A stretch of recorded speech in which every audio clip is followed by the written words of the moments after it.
FORA.tv. The world is thinking.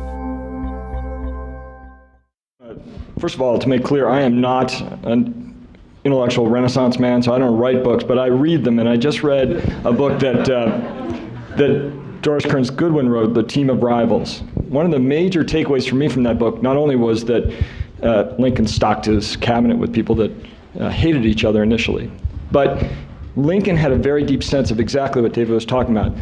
If you're going to do something gigantic, and transforming our economy around new energy is gigantic, the people have to be brought along. They don't need to be ahead of where the Congress is, but they have to be somewhere. So before he did the Emancipation Proclamation, before he did the 13th Amendment, he wanted to make sure that the country was ready. My concern is that Congress do this in the right order. I think many of the panelists have pointed this out. We have to make sure that the people understand what we're getting into with this enormous transformation of the economy and that they're ready for it. And if you look at some of the polling, I'll go back to that, I'm not so sure we're there yet. There's enormously high awareness of the problem of global warming. There's even a fairly high level of concern.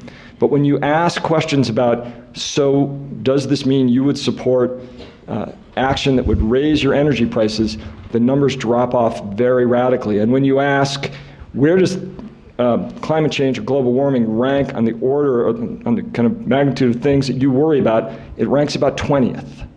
And when you ask, where does it rank on the things you worry about regarding the environment, it ranks 10th.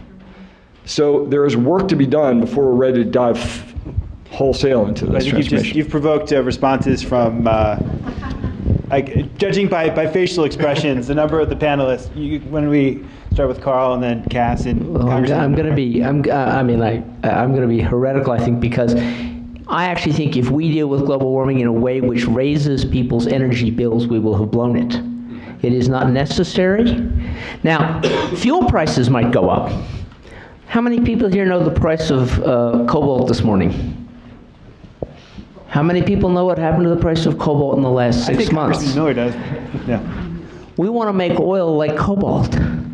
We'll use some of it, but we won't use enough of it that we care what the price is. If you actually had a house that was as well designed as it should be, you would not be paying a meaningful utility bill, and you wouldn't care what the price of natural gas was. People in New England are going to pay $2,000 more a household this winter than they did last winter because of heating oil. And most of that heating oil, those same people will be spending about $4,000 this winter to heat the great outdoors, to heat the sky over Boston. If we get this right, and McKinsey says roughly the first half of what we have to do is a good investment, and when you're making good investment, your bills don't go up. Now the second half is going to be tougher, but hopefully by that time we will have new technology.